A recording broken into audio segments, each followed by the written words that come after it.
रोहित पवार यांनी गोपीचंद पडळकर वर यांच्यावर टीका करत असताना चॉकलेट नेता असा उल्लेख केलेला आहे। रोहित पवारांना मी सांगू इच्छितो की आपला जन्म हा तोंडात सोन्याचा चमचा घेऊन झाला आहे, वाड्यात झाला आहे आणि गोपीचंद पडळकर या व्यक्तिमत्वाचा जन्म हा दुष्काळ भागामध्ये करपलेल्या चेहऱ्यांच्या मध्ये झालेला आहे, गावगाड्यामध्ये झालेला आहे। हा त्याच्यात आणि तुमच्यात फरक आहे।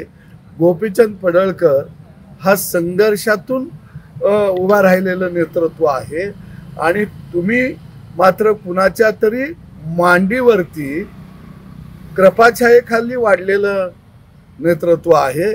त्यामुळं गावगाड्यामध्ये आता श्रावण संपलेला आहे, गणपती गेलेले आहेत। आता लेकरं बाळा आमची ओढ्याला खेकडं धरायला जातील। खेकड्यात दोन प्रकार असतात, एक टणक खेकडा असतो, त्याला खुरपं मारलं तर खुरपं घुसत नाही, आणि एक बिलबिलीत खेकडा असतो, अंगठा दाबला तर पोट फाटतं। तसं आपण बिलबिलीत खेकड्याची जमात आहात। त्यानं खऱ्या अर्थानं आम्हाने राजकारण शिकू नये, कारण आपण प्रस्थापितांची बाजू घेत इथवर आलेला आहात। प्रस्थापितांच्या घरामध्ये आपला जन्म झालेला आहे।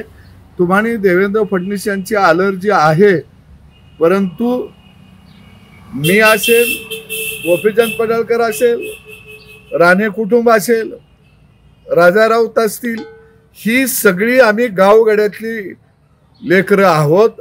आम्ही गावगाड्यासाठी लढत आलेलो आहोत। तुमच्यासारखा कुणाच्या पाठीमध्ये खंजीर खुपसून विश्वासघातकी राजकारण करून आम्ही राजकारणामध्ये आलेलो नाही।